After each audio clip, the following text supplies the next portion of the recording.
जब से केंद्र में मोदी सरकार बनी है तभी से विपक्ष के नेता ईवीएम पर सवाल उठा रहे हैं। ईवीएम की जगह बैलेट पेपर से चुनाव कराने की मांग कर रहे हैं, लेकिन अब बीजेपी सरकार के मंत्री ही ईवीएम पर सवाल उठा रहे हैं। बीजेपी की हार के लिए ईवीएम को जिम्मेदार ठहरा रहे हैं। बीजेपी के दिग्गज नेता की तरफ से ईवीएम पर उठाए गए सवालों ने पार्टी के अंदर भी खलबली मचा दी है।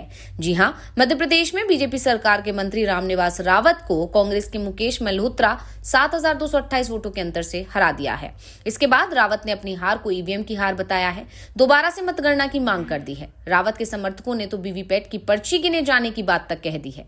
रावत के बयान से बीजेपी में खलबली है तो कांग्रेस का दावा है कि उन्हें गद्दारी का सबक मिला है। दरअसल रावत श्योपुर जिले से आते हैं, जो चंबल रीजन में पड़ता है। मध्य प्रदेश के चंबल क्षेत्र में बागी पैदा होते हैं। बागियों को समाज में सम्मान भी मिलता है, लेकिन जो गद्दारी करते हैं उन्हें सजा भी मिल जाती है। बगावत और गद्दारी के बीच बहुत ही महीन रेखा होती है। ऐसे में एक फैसला किसी को मझधार में फंसा देता है तो किसी की नैया पार लगा देता है।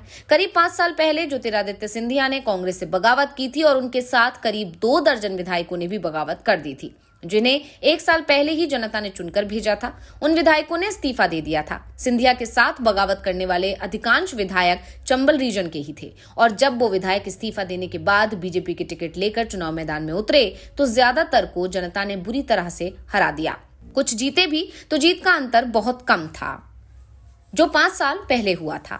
वही इतिहास एक बार फिर मध्य प्रदेश में दोहराया गया। चंबल रीजन में श्योपुर जिले की विजयपुर सीट से रामनिवास रावत 2023 में कांग्रेस के टिकट पर चुनाव लड़कर जीते, लेकिन लोकसभा चुनाव से पहले वो कांग्रेस छोड़कर बीजेपी में शामिल हो गए। विधानसभा की सदस्यता से भी इस्तीफा दे दिया। मध्य प्रदेश की मोहन यादव सरकार ने उन्हें कैबिनेट मंत्री भी बना दिया, लेकिन जनता को रावत का इस्तीफा देकर दल बदलने का ये खेल पसंद नहीं आया।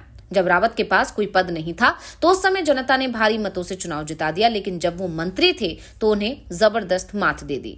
रामनिवास रावत विजयपुर सीट से विधानसभा का उपचुनाव हार गए हैं। जिस सीट पर वो 6 बार कांग्रेस के टिकट पर चुनाव जीते, वहां वो बीजेपी के टिकट पर मंत्री रहते हुए चुनाव हार गए।